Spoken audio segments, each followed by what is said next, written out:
إن الحمد لله نحمده ونستعينه ونستغفره ونعوذ بالله من شرور أنفسنا ومن سيئات أعمالنا.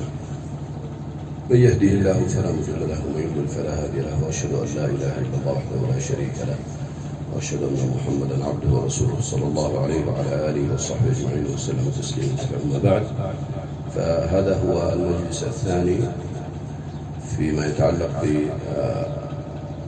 بالمسائل القرآنية تتعلق بالحالة النفسية للمخاطبين، وكنا قد ذكرنا أمثلة في الدرس الماضي، والآن يتواصل الأمر إن شاء الله عز وجل.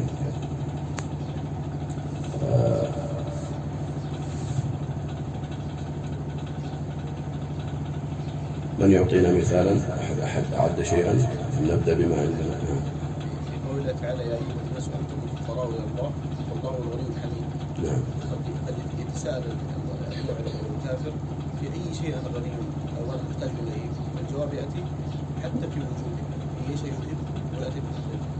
نعم، الله قادر عليكم وأنتم محتاجون إليه من كل وجه سبحانه وتعالى، يشاء يذيبكم ويأتي بخلق جديد. فاتسعت العبارة عما أراد السائل. نعم، جيد. نعم. وما قدر الله حق قدره. نعم.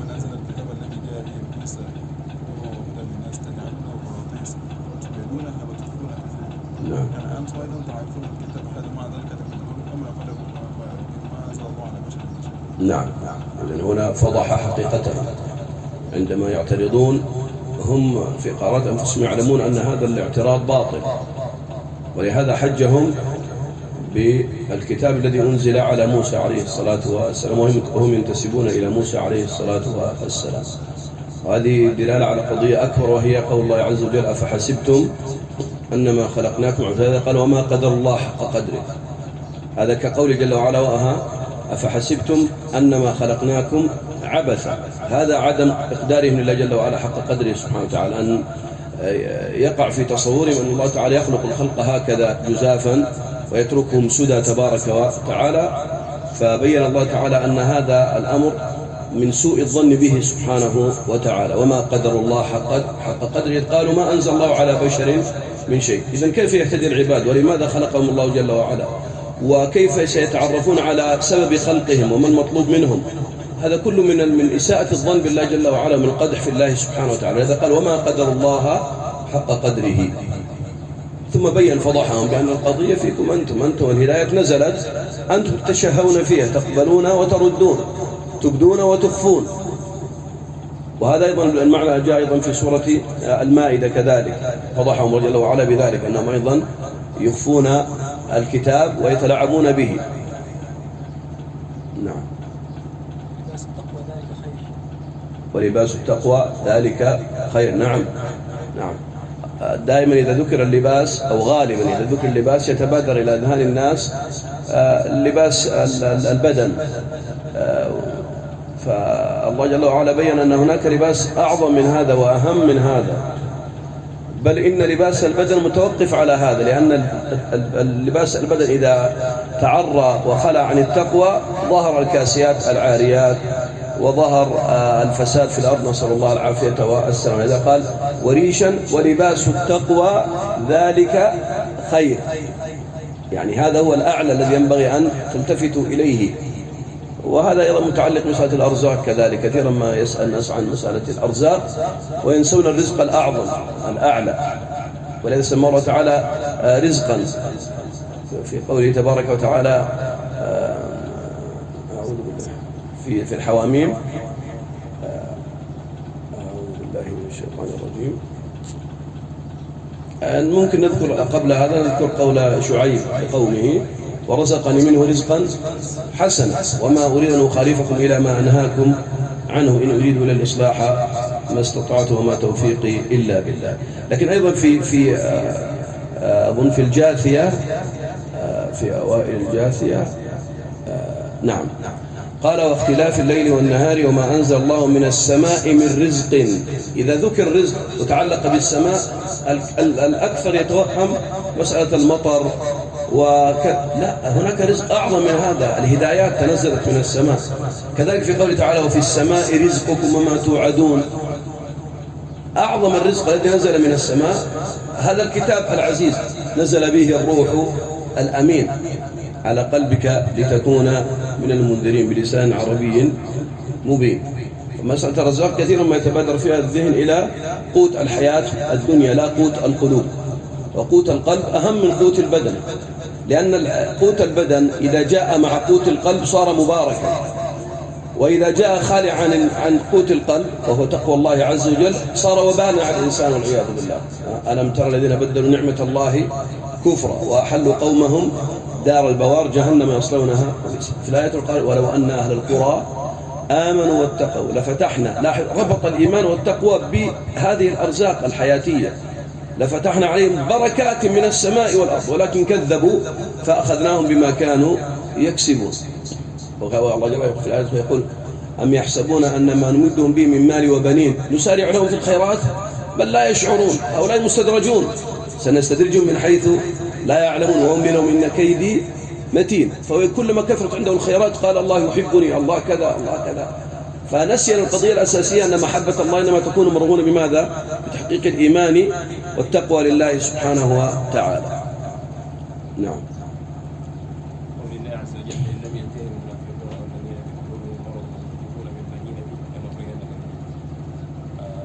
ثم لا يجاورون في النار. فالمتبادل يعني السؤال المتبادل الأذهان ما الذي يعني يجب أن ينتهوا عنه ومن الإشاعات والفتنة بين المسلمين، وقول الله عز وجل في مسجد الضرار. فالله عز وجل بين النبي صلى الله عليه وسلم إن لم ينتهي المنافقون والمرجفون في المدينة عن إشاعات الفتنة في المدينة لنخرجنك منها. نعم، يعني هناك مقدر محذوف. نعم، في آية الأحزاب ذكر الله تعالى الطهر والعفاف الذي أمر الله تعالى به نبيه صلى الله عليه وسلم، وأن يأمر به نساءه ونساء المؤمنين. يا أيها النبي أعوذ بالله من الشيطان الرجيم، يا أيها النبي قل لأزواجك وبناتك ونساء المؤمنين يدنين عليهن من جلابيبهن ذلك أدنى يعرفن فلا يؤذين وكان الله غفورا رحيم. نعم، هنا مقدر محذوف. ما الذي ناسب ذكر المنافقين هنا والإغراء بهم حتى يصل أنهم يقتلوا في كل مكان وحيثما ثقفوا يقتلوا؟ أن هؤلاء هم الذين يحبون أن تشيع الفاحشة في الذين آمنوا، فهذا هنا مقدر محذوف. يحبون أن تشيع الفاحشة في الذين آمنوا، ولهذا يسعون بذلك بسبيل إيش؟ بسبيل النساء والعياذ بالله. ولذا قال عليه الصلاة والسلام ما تركت فتنة بعدي أضر على الرجال من النساء، وقال وإن أول فتنة بني إسرائيل كانت في النساء فاتقوا الدنيا واتقوا النساء، أو كما قال النبي عليه الصلاة والسلام. فالمنافقون يعلمون هذه الحقائق، ولهذا الآن ننظر ما من أمة تتهاون في شأن النساء إلا ويضمحل دينها، تبدأ الغيرة تقل والديانة تقل، ثم بعد ذلك انتشر الفساد في الأرض، نسأل الله العافية والسلام بسبيل النساء. أما إذا كانت الأمة قائمة على شأن النساء حريصة على عفتهن وطهرهن وإبعادهن عن مواطن الفتنة، وكانت النساء كذلك على قدر من المسؤولية بحيث تستشعر هذه القضية كذلك بأنها تنأى بنفسها عن فتنة الناس وإظهار الزينة وكذا، عرفت خطورة موقعها وعرفت خطورة مكانتها. وقال عليه الصلاة والسلام قال والمرأة راعية في بيت زوجها ومسؤولة عن رعيتها، عند مسؤولية عظمى كبيرة جدا. متى ما تكامل هذا الدور من جهة الرجال ومن جهة النساء لا يجد أمثال هؤلاء سبيل، ويكون هؤلاء تحت القهر. ولذا الله تعالى قال لنغرينك بهم، هم تحت يدك تحت سيطرتك، هم لن يكفوا، سيسعون كما فعل لعنه الله رأس النفاق لما رأى صفوان المعطل رضي الله عنه وعائشة رضي الله عنها قال رجل وامرأة والله ما نجا أحد من أخاه، كما قال كلمة ألقاها هكذا. بعد ذلك الله جل وعلا بين أنه هو الذي تولى كبره وأن له العذاب الأليم، نسأل الله العافية والسلام. فهم لن يسأموا، لكن متى يضمحل دورهم؟ عندما تكون الأمة قائمة بدورها. عندها المنافق ما يستطيع أن يفعل شيئا إلا على خوف وعلى ترقب، وهو تحت السيطرة تحت اليد، يمكن أن يبطش به وأن يفعل به كذا وكذا، فيكون خائف، فيكون أثره ضعيف وقليل في أمة الإسلام. أما متى ما تهون في هذا الأمر استشرى النفاق والعياذ بالله. وترون الآن العالم الآن مليء بالنفاق، نسأل الله العافية والسلام. يعني إذا كان حذيفة وإن كان خبر في إسناده لين، سمع رجل يقول اللهم أهلك المنافقين، قال لو أهلك الله المنافقين لاستوحشتم في الطرقات. هذا في زمانه. ومن مقولاته أيضا رضي الله عنه أيضا إسناد فيه لين، قال لو كان المنافقين أذنابا ما وجدتم أرضا تطؤون عليها. فالنفاق يستشري متى؟ عندما يكون هناك تهاون في القيام بدين الله جل وعلا، ولا سيما في شأن النساء. مسألة النساء خطيرة جدا والناس تتهاون بها، نسأل الله العافية والسلام. فهذه مسألة مفصلية خطيرة جدا. كذلك ذكر مثال آخر في سورة التوبة، والذين اتخذوا مسجدا ضرارا ففضحهم الله جل وعلا. هو ما أحد يعرف أن هذا المسجد لماذا، هو الفضائل أن المسجد بني لعبادة الله عز وجل لطاعة الله، لكن الله تعالى فضحهم سبحانه وتعالى وبين أن هذا المسجد إنما أنشئ تفريقا للمؤمنين وإرصادا لمن حارب الله ورسوله، مكر بدين الله تبارك وتعالى بالنبي صلى الله عليه وسلم وأصحابه رضي الله عنهم. قال لا تقم فيه أبدا. يعني هذه المسميات لا تغني شيئا. هذا وين سموه مسجدا، لكنه له مسجد إيش؟ مسجد ضرار، مسجد يضار دين الله عز وجل، يضار المؤمنين. ويقاس على هذا أمثاله من المساجد التي تنشأ لحرب الله ورسوله، تنشأ لإقامة الشرك بالله عز وجل، نسأل الله العافية والسلام، سواء تلك التي يدفن فيها ميت ويطاف من حوله ويتخذ إله من دون الله، أو تلك التي يوضع فيها أضرحة وتزار وكذا إلى هذه كلها مساجد ضرار، نسأل الله العافية والسلام. لماذا؟ لأن محادة لدين الله تبارك وتعالى الذي بني على التوحيد الخالص والبراءة من الشرك وأهله. نعم.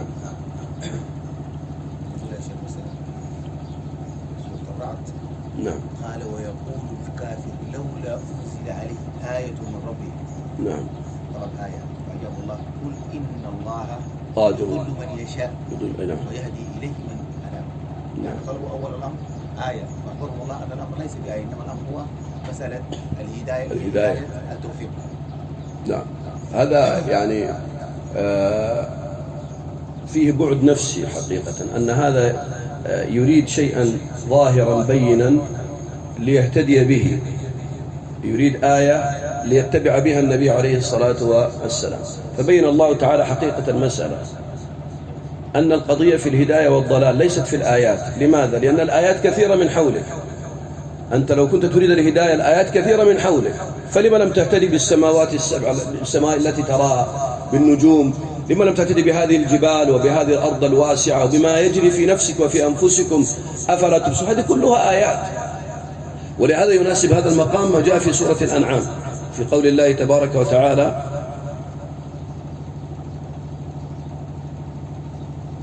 طيب ما قال الله عز وجل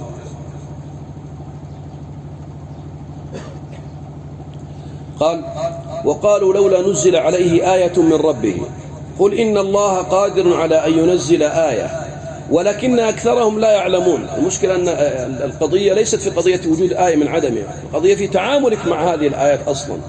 أنت جاهل بحقيقة التعامل معها، ولهذا لا ترى ما حولك أنها آيات. جاءت الآية مباشرة بعدها وهو الشاهدون قال وما من دابة في الأرض ولا طائر يطير بجناحيه إلا أمثالكم ما فرطنا في الكتاب من شيء ثم إلى ربهم يحشرون والذين كذبوا بآياتنا صم وبكم في الظلمات من يشاء الله يضلله ومن يشاء يجعله على صراط مستقيم. يعني يقول الأدلة من حولك كثيرة، من حولك أنت لم تلتفت إليها مطلقا وتطلب آية خاصة بك لكي تحصل لك الهداية. لكن القضية في أساسها أنك أنت معرض والذين كفروا عما أنذروا معرضون. أنت معرض عن هذه الهدايات. ولذلك طلبوا انشقاق القمر فدعا النبي صلى الله عليه وسلم ربه أن يشق له القمر فانشق القمر فرقتين حتى ذهب إلى جنبتي الجبل، قيل جبل أبي قبيس وقيل غيره، إلى ناحية وناحية. ما النتيجة؟ نفضوا ثيابهم قالوا سحرنا محمد. وما منع أن نرسل بالآيات إلا أن كذب بها الأولون. لماذا يا أخوان؟ لأن الله تعالى رحيم بعباده. هذه الآية إذا أرسلت أحيانا يكون يتعلق بها بقاء هذه الأمة من فنائها. أعناقهم لها خاضعين، الأعناق تحت هذه الآية خاضعة، إما أن يصدق وإما أن يجتاح. فكذلك في سورة المائدة في إحدى التفسيرين ربنا أنزل على عباد النسل قال فإني منزلها عليكم فمن يكفر بعد منكم فإني أعذبه عذابا لا أعذبه أحدا من العالمين. فأحد التفسيرين أنهم طلبوا أن لا تنزل الآية، لا تنزل المائدة، أعناقهم لا خاضعين. إن نزلت أي كفر يقع بعد ذلك يجتاحون بالعذاب، نسأل الله العافية والسلام. ففي أحد التفسيرين أنهم قالوا يعني اكتفوا بأن الوعد جاء بأنه يمكن الإنزال فاكتفوا وامتنعوا بعد هذا التهديد. نعم يأكل الطعام.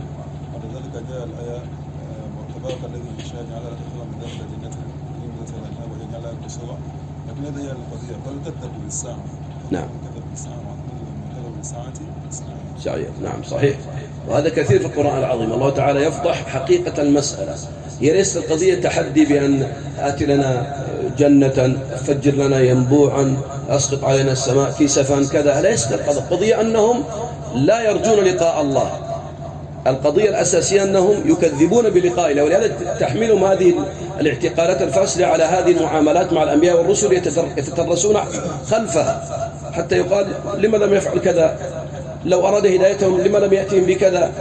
ليست القضية لو أتت هذه وتلك وغيرها النتيجة واحدة، بل كذبوا بالساعة واعتدنا لمن كذب بالساعة سعيرا. هؤلاء ما يغني معهم إلا نار جهنم، ما لن تغني عنهم الآيات. وما تغني الآيات والنذر عن قوم لا يؤمنون. القضية أنه لا يؤمن أصلا. فبأي حديث بعد الله وآياته يؤمنون؟ ما في فائدة يعني. إذن لك عليك أن تراجع نفسك، أن تزيل هذه العقبة التي في نفسك أولا تجاه دين الله تبارك وتعالى. أنت عندك إشكاليات، أنت عندك قدح في الرسالة، أنت عندك شك في لقاء الله عز وجل، أنت عندك قدح في حكمة الله تبارك وتعالى، أنت عندك شك في الرسول صلى الله عليه وسلم. عالج هذه الأمور لكي تبصر هذه الحقائق، وإلا فلن تبصرها. لاحظ كذلك ذكر الله تعالى الكبر مثلا في قوله عز وجل وجحدوا بها واستيقنتها أنفسهم ظلما وعلوا. المقدمة الامتناعية ما هي؟ التنافس في هذه الحياة الدنيا، كما قال أبو جهل قال كنا نحن وبني عبد مناف كفر سيرها، أطعموا فأطعمنا، سقوا فسقينا، ثم قالوا منا نبي فمن أين لنا بنبي. يعني هو يقر بأن هذا نبي، ما عنده إشكال، لكن يقول إن آمنت به سوف يفوتني بذلك إيش؟ بنو عبد مناف صار عندهم شرف النبوة، سيقولون منا نبي. نحن كنا يقول منا الشجاع الفلان، نقول عندنا فلان، عندنا الكريم الفلان، نقول عندنا فلان، عندنا كذا، قال عندنا نبي، إذا لن نؤمن. هكذا نسأل الله العافية والسلام. لا نريد هذا الإيمان الذي به يفوتنا من أو مع أنه لو دخل في الإيمان لم يكن لهؤلاء على هؤلاء مزية، لأن بني عبد مناف لم يختاروا أن يكون منهم النبي. النبوة اصطفاء واجتباء من الله عز وجل. إذا دخل الإيمان عرف هذه الحقيقة، وأنه لا فضل لهم بهذا الاختيار من الله عز وجل، هم لم يأتوا به. أنت تتكلم عن معطيات بشرية أنت تقوم بها وتبز بها أقرانك أو المنافسين لك، أنا أفعل كذا وأنا أفعل كذا. ما يستطيع يقول نحن أتينا بنبي، هذا ليس لهم، هذا اصطفاء من الله تبارك وتعالى واجتباء.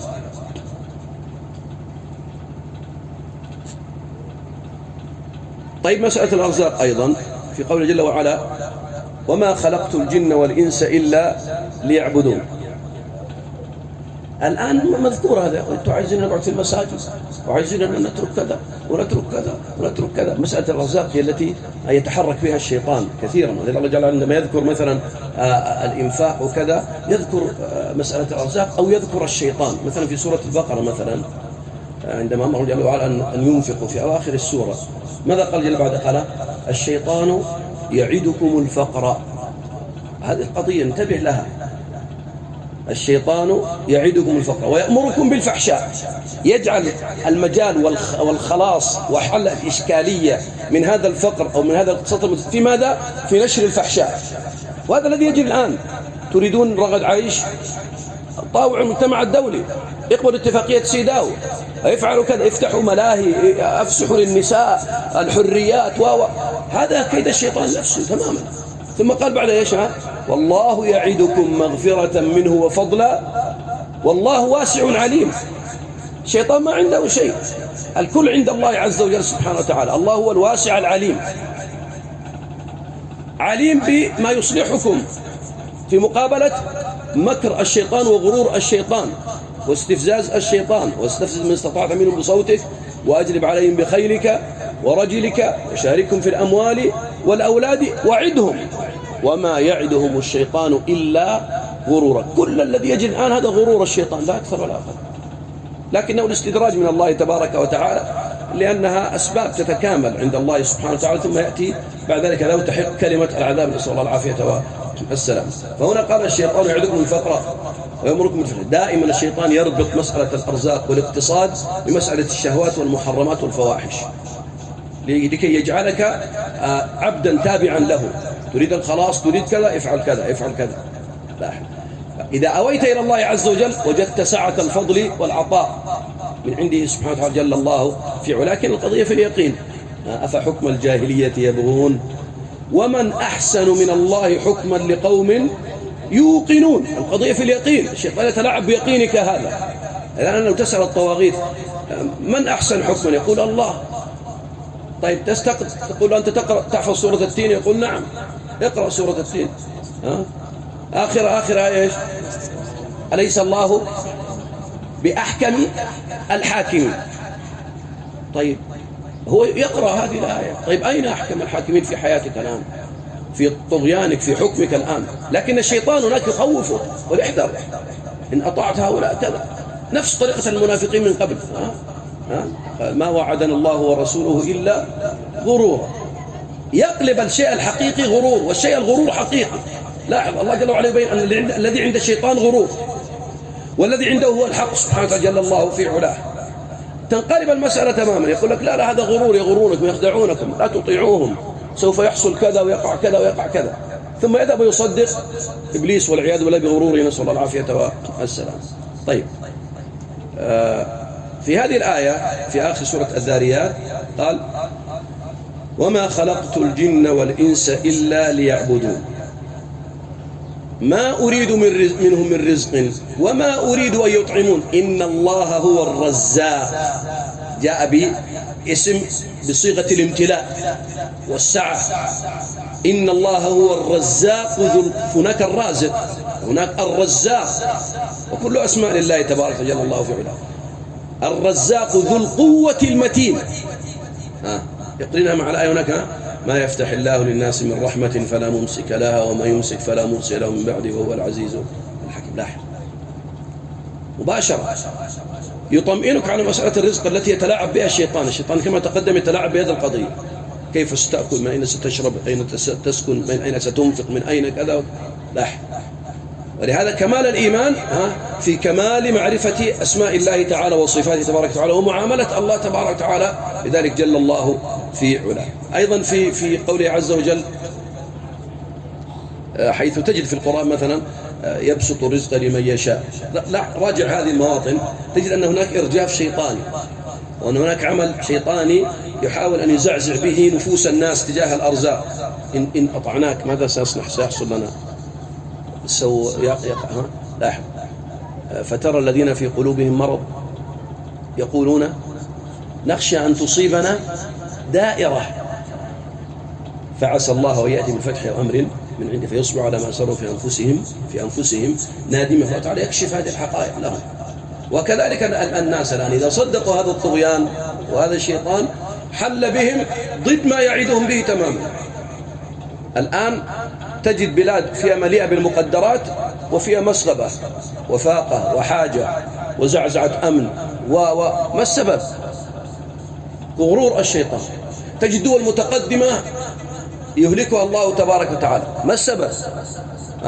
اتباع غرور الشيطان كذلك. المسألة واحدة، سواء كانت الدولة غنية أو كانت دولة فقيرة، المسألة واحدة فقط، أين الإيمان وتقوى الرحمن سبحانه وتعالى الله في علا. هذه قضية الأرزاق التي يتكلم عنها الناس في كل زمان ومكان يطلبونها، والشيطان يأتي يتلاعب بالناس فيها، نسأل الله العفو والعافية. نعم. أول أمر في القرآن لعبادة الله يا أيها الناس اعبدوا ربكم الذي خلقكم من نفس واحدة وجعل والذين من قبلكم لعلكم تتقون الذي جعلكم الأرض فراشا والسماء بناء وأنزل من السماء. نعم. فذكر حتى إذا جاء في آخر فلا تجعل الله أندادا وأنتم تعلمون وإن كنتم في ريب أي في شك يعني ليس هناك يقين بما أنزل على محمد. نعم صحيح. فجعل ذكر عبادة الله عز وجل أولا، ثم ذكر الأرزاق، جعل الرزق، ثم جعل تعزيز الإيمان بعدم الريب والشك بما أنزل على محمد. نعم، اليقين التام في وعد الله تبارك وتعالى وأمره سبحانه جل الله في علاه، فقد أمر بتوحيده ووعد عباده الخيرات جل الله في علاه. فإذا آمن الناس وأيقنوا بهذه المقدمتين، إن الله تعالى أمر بالتوحيد وأمر بالتزامه ووعد عباده بالرزق، إذا أيقنوا بهذا أتاهم الخير من كل مكان، من فوق ومن تحت، بركات من السماء، ولكن كذبوا القضية، ولكن كذبوا. نعم نعم. في سورة الأعراف قال الله ولا تفسدوا في الأرض بعد إصلاحها، يعني يجعل المخاطب المسائل ما هو إصلاح الأرض وكيف هل الأرض الصالحة قبل ذلك ومن الذي أصلحها. نعم. بعد إصلاحها قريب من المحسن. في نفس السورة سورة الأعراف أو ثمود الله واذكروا إذ جعلكم خلفاء من بعد عاد وبوأكم في الأرض تتخذون من سهولها قصورا وتنحتون الجبال بيوتا واذكروا آلاء الله ولا تعثوا في الأرض مفسدين. يعني ذكر عمارة عظيمة جدا جدا إلى الآن باقية شواهدها في ثمود. نعم. عمارة الأرض. نعم. ونسفها مباشرة لا تفسدوا ولا تعثوا في الأرض. مفسدين. نعم، هذا بيان واضح بأن هناك خلل وإشكالية في تصور معنى عمارة الأرض، وهذا إلى يومنا هذا موجود.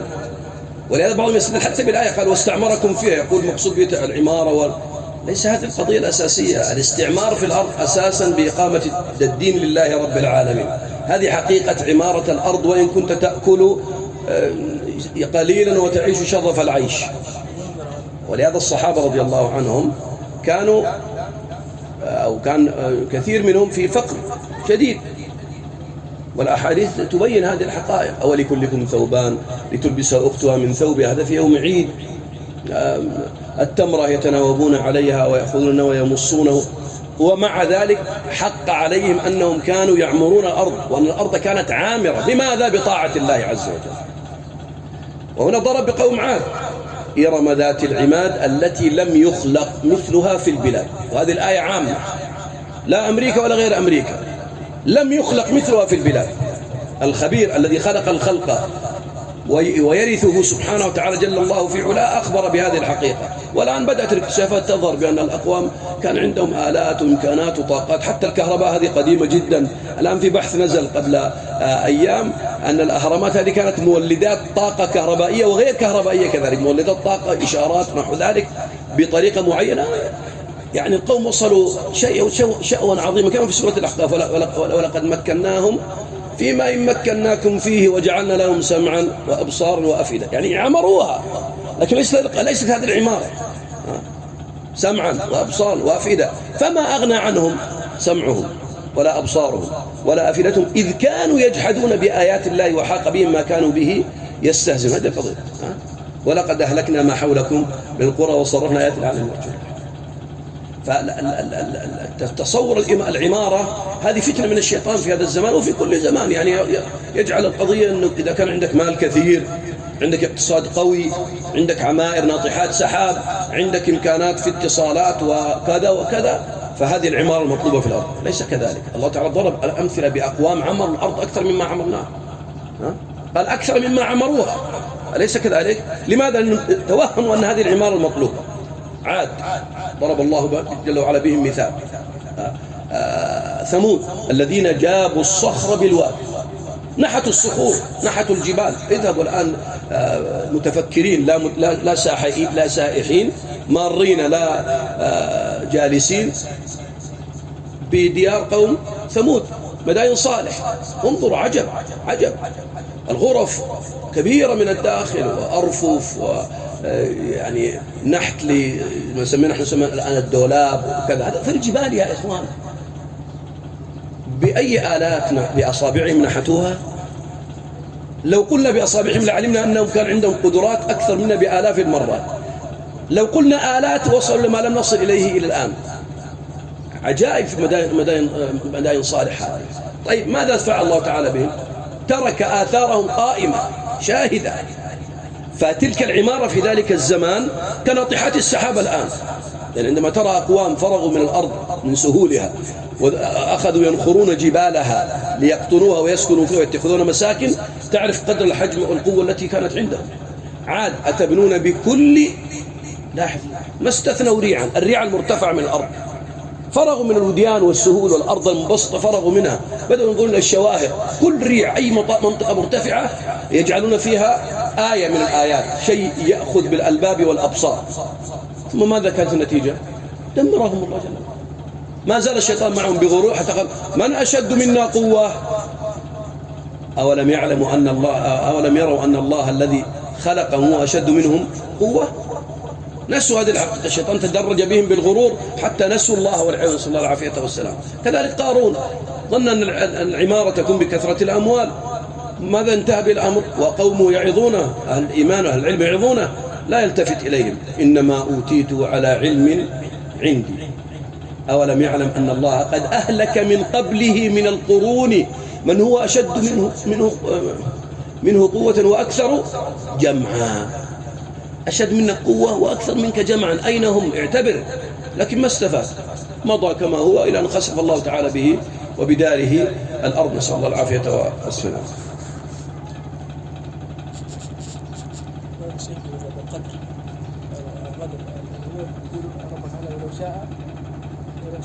لهداكم أجمعين. نعم نعم، وقوله تعالى اعملوا ما شئتم. نعم.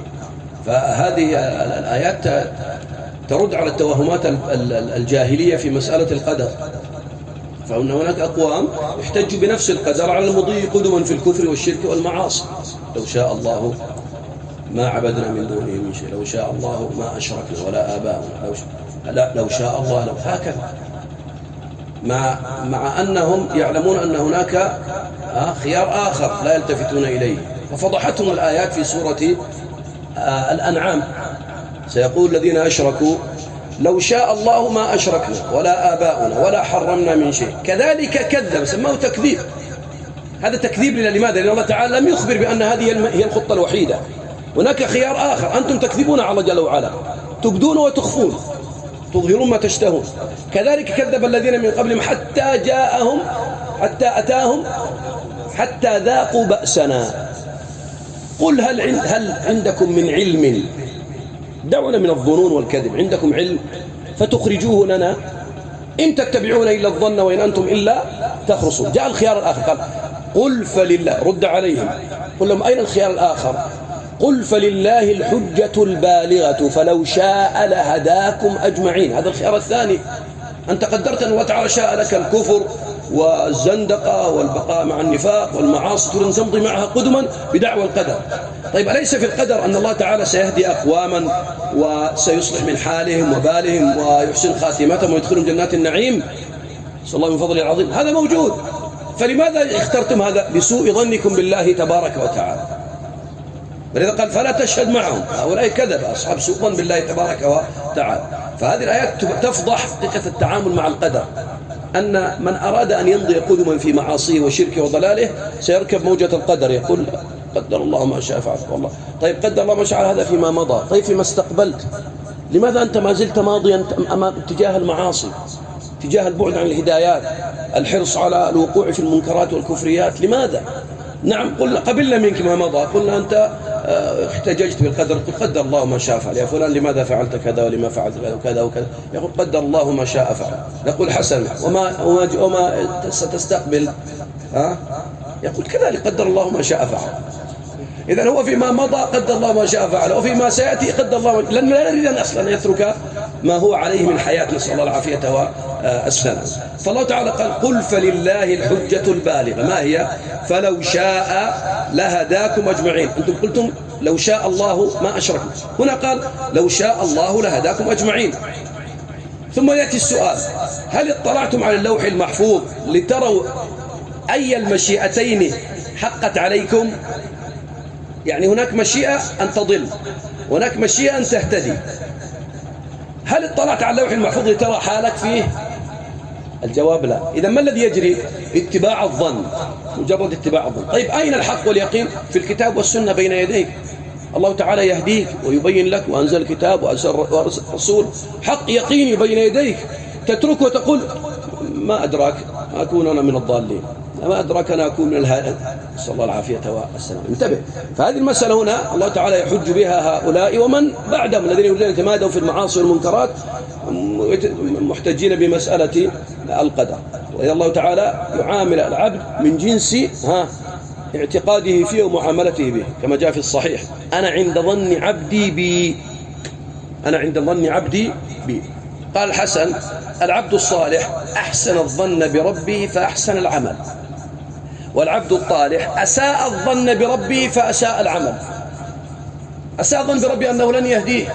لماذا يا أخي؟ الله جل وعلا آيات كثيرة يقول جل وعلا والله يريد أن يتوب عليكم ويريد الذين يتبعون الشهوات أن تميلوا ميلا عظيما يريد الله يخفف عنكم وخلق الإنسان. قال في نفسه في سورة النساء نفسه قال ما يفعل الله بعذابكم إن شكرتم وآمنتم وكان الله شاكرا. الآيات كثيرة. كلا لا تطعه واسجد واقترب.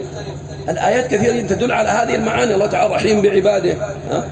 ربكم الذي ينزل لكم الفلك في البحر لتبتغوا من فضله إنه كان بكم رحيما. آيات كثيرة جدا. وكان بالمؤمنين. الآيات واضحة جدا في طمأنة الله تعالى عباده أنه سيرحمهم ويقبل، هذا مراده بهم سبحانه جل الله في علاه. بعد هذا كله يقول لا لا لا ممكن أعمل ولا يقبل مني، ممكن أصلي وكذا. هذه مصيبة يا أخي. طيب الاحتجاج بالقدر لا بد أن يكون العبد فيه متزنا بكتاب الله تعالى وسنة رسوله صلى الله عليه وسلم لكي يكون القدر في صالحه حقيقة. أما أن يكون عبدا طالحا فيصدق عليه إبليس ظن ثم يقول لو شاء الله لو شاء الله، نقول هذا غير صحيح. أنت هذا بما كسبت يداك. ولذا قال اعملوا ما شئتم، أثبت لك مشيئة. اعملوا ما شئتم أي ستلاقونه. هذا أيضا من المقدر المحذوف. لأن بعض الناس يقول اعملوا ما شئتم، بعض الزنادقة احتج بجواز الحريات. قال الله تعالى قال اعملوا ما شئتم، غير صحيح. الله تعالى متوعد هؤلاء وجعل هناك حدود. يعني اعملوا ما شئتم يقتل من يشاء. طيب أين القصاص؟ يسرق مما يشاء. اعملوا ما شئتم. لا تأخذ الآية على حدود تفهمها أنت فقط. إما أن تأخذ بعمومها كما قلت أنت اعملوا ما شئتم، خلاص سوف يهتك الأعراض ويسفك الدماء ويفعل ما يشاء. لأن الله تعالى قال افعلوا ما شئتم. لا يبدأ تشاهد يقول لا لا لا دي لا تطلع دي لا لا دي لا لا ما تدخل. لا. طيب لماذا؟ ليس هذا المراد من الآية أصلا. اعملوا، مش هذا السياق تهديد ووعيد. اعملوا ما شئتم فإنكم ستلاقونه يا أيها الإنسان إنك كادح إلى ربك كدحا فملاقيه. هذه القضية اعملوا ما شئتم على هذا المعنى. تريد أن تهلك، تريد أن تتعرض للعقوبات والزواجر في الدنيا والخزي في الدنيا والعذاب في الآخرة، اعمل بهذه السبيل، هذه أمامك موجودة. وهديناه النجدين، طريق الخير وطريق الشر. سماه نجدا لأنه مرتفع ظاهر، بين الله الخير بأدلته وبين الله جل وعلا الشر بأدلته وحذر من هذا وأمر بهذا تبارك وتعالى الله في علاه. فيأتي هذا يريد أن يمضي قدما ويحتج بهذه الآية. نقول هذه ليس كذلك. الآية تتكلم عن أن الله جل وعلا قد جعلك موعدا لن تخلفه، والله جل وعلا جعلك حدودا لن تفر منها. ولهذا السلف كانوا يتعظون بالحدود يا أخوان حقيقة، بالزجر لأنفسهم عن المعاصي والمنكرات. أذكر ذكر عن الحسن أظن عن غيره كذلك، قال من أمر بقطع يدك في ربع دينار كيف تأمنه؟ لاحظ، ربع دينار أمر بقطع اليد فيها. طيب، إذن هناك عقوبات عظيمة الله جل وعلا هدد بها وتوعد بها المجرمين والفاجرين. الإنسان يتعظ يعتبر بحاله. أحد السلف انغلق عليه الحمام فتذكر إنها عليهم مؤصدة، تذكر النار مباشرة، قال سبحان الله عن باب أغلق عليه والآن أنا في العرق وتعبان وكذا. تذكر جهنم مؤصدة في عمد ممددة، يعني لو دين شبيهة تشبيه يسير يعني، وإلا الأمر عظيم جدا بحلة الضغط الآن. هذا الحديد اللي فوق هذا العمود الممددة يا إخوان، تكبس كبسا ما يخرج ولا ذرة بخار، ما تخرج، مكتوم هنا فقط في عمد ممددة مطبقة عليهم تمام الإطلاق، نسأل الله العافية والسلام. نقف عند هذا ونكمل إن شاء الله تعالى غدا، فأعدوا بقية من الأمثلة. جزاكم الله خيرا. نعم. شيخ الله عز وجل وأفيضوا بالخير وأمام الناس، وهذا أمر الصحابة ومن الناس وأفيضوا بالخير وأمام الناس من قبلهم، وأذن في الناس بالحج. الحج هذا قديم، الرسول صلى الله عليه وسلم يقول كأني بموسى منهبط من وادي له جؤار يلبي لبيك اللهم لبيك. الحج هذا قديم من زمن إبراهيم عليه الصلاة والسلام، أي اتبعوا فيه ملة إبراهيم. ولهذا جاءت هذه السياقات في وأذن في الناس في سورة الحج.